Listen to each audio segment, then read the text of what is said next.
Hello everyone. It's James again. And before I start today's video, I just want to quickly say, all work in this video contains 100% original content of and by myself James Smith, otherwise known as Bgood 4000, and was uniquely created with NAWMAL software, by myself James Smith.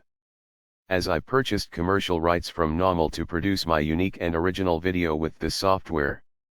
Commentary is uniquely my own thoughts, feelings, and expressions.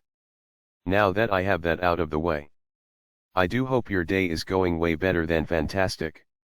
And your journey to self-betterment is going way better than fantastic as well. Today I want to talk about another important topic that you can see clearly when dealing with a narcissist in a one-on-one relationship.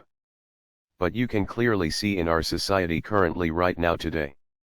Which is where I kind of want to focus a good attention to. Because I think it's very very important. And it should be alarming to you and others in society when you get a closer look as to what is really going on. You see, I was listening to an interview by a well-known thinker, speaker, and someone that tries to do what they think is right to help out people. And because he's a man, he at times speaks to try to help get men on track because they are kind of lost in the sauce in today's society. He's not perfect. He's just a human. But he's working hard to do what he thinks is right. And as a result has been contacted by many people, telling him how he has changed their life for the better. Now when this man was being interviewed, the interview went just like every other person for the most part has interviewed him went. They would ask him questions in such a way to try to get him to agree to things that would somehow undermine his overall message. And or contradict what he's shown to be his philosophy or message. It seemed like every other question had a trick in it. Or a way to undermine what he had to say. This wasn't an interview of interest of what he was talking about. Nor was it a healthy debate to challenge some of his thoughts and ideas. It was what they call an attempted hit piece. Now what I want you to do is think about someone you admire that speaks a good message. When you hear about them interviewing with this big network, don't you fear they will try to make them look bad? If you do feel that way, why do you think you feel that way? Likely because you for the longest time have seen this very tactic done to those that want to spread a decent message of self-help and self-betterment. And not the commercial version, but the realistic version that might be difficult for some to swallow. Especially those with a narcissistic mindset. Because we know something, don't we, ladies and gentlemen? We know that narcissists and even some narcissists' lights do not want problems fixed. Because narcissists do what? They thrive. They literally thrive on problems. Plus, when talking about societal narcissism, the narcissists that are at the top of the food chain, and that can even include highly paid so-called journalists. If people are divided, it's a lot easier for narcissists to rule and profit off of this misery at the same time. But when people are united, and families, healthy families are the norm. Narcissists know. They know they don't stand a chance. This is why when someone comes along talking about real tangible things that one can do to make their life better, they get invited on a public network. Not out of interest. Not to learn more. But to publicly embarrass them and humiliate them. So their message and their work will come to a grinding halt. Men and women are better together than they are apart. I will say that again. Men and women are better together than they are apart. But society has done one heck of a job brainwashing most people to the point where now these relationships can be very dangerous. Well, there are some people out there trying to undo the brainwashing. And it's working here and there. And the system and those that run it are smart. They see if such a message and such an influence gets to be popular, it will undo all of the hard work that has been done to get people to think a certain way and act in a certain way.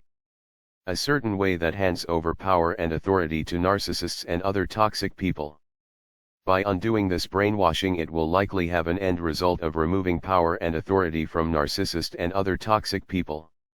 And these narcissists and their other toxic peers know this fact. This is why you rarely see journalism for the sake of getting to know a situation or a person's philosophy.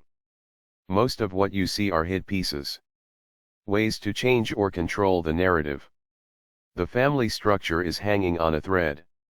And when someone tries to help people see this fact and the dangers for our future because of this problem, journalists come out and say, "Hey, let me interview you." Not for the hopes to learn something or spread their message, but to undermine their philosophy, their message, and their overall character. Now think about the narcissist you knew in your life. Weren't they about the same? You could see clearly what the problems in your family were.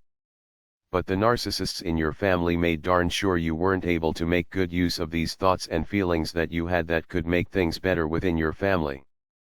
Now, how did they do that exactly? Well, they marginalized and undermined anything and everything that you had to say. So when I see what is supposed to be a friendly interview, and it right off the bat turns into word trickery, I take a step back and ask myself, what are the motives here? Is it to hear this person out and understand a bit more of why they are doing what they are doing? Or is it to put as many roadblocks in front of this person as possible? And if they want to put these roadblocks in front of this person, why would they want to do that? What's the motives here? And this goes back to the primary way to identify and deal with toxic people and situations. And that is to slow things down. You can see so much more clearly when you slow things down. Learn to ask yourself questions. And take the time to discern. And then you will not only be able to see the evil that is happening in your daily life, but you will see it happen in society as well. But I believe there will be a changing of the tide. I think there are some people waking up to this fact. And possibly the spell of the narcissist is getting weaker and weaker. And because it's getting weaker and weaker, the more desperate they will get, the more you will see this kind of undermining behavior, which should reinforce what you likely already know. They don't want the lies of the Matrix to be discovered, and that you can indeed have happy lives.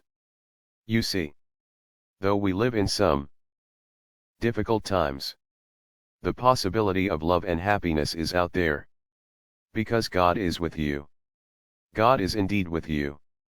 He loves you and He understands your pain. And He sees the evil in this world. Sadly, some of that evil has to play out. Because we all have choices to make. God doesn't want fake friends and He doesn't want our fake love.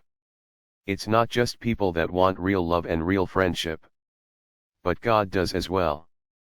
But always remember, you can lean on God and He will be there for you. He is there, and again He knows your pain. But with that said, watch these interviews of some real top thinkers. And watch how they are treated. Then ask yourself, why? What's the motive? And how does it help anything or anyone by doing this? I'm curious to your thoughts and answers. With that said, I appreciate you all and your support. You mean so much to me. You have no idea. You really touch my little cartoon heart. I thank you. I thank you. I thank you. With that said, I do hope your day is blessed. And until next time, bye for now. And be good to yourself.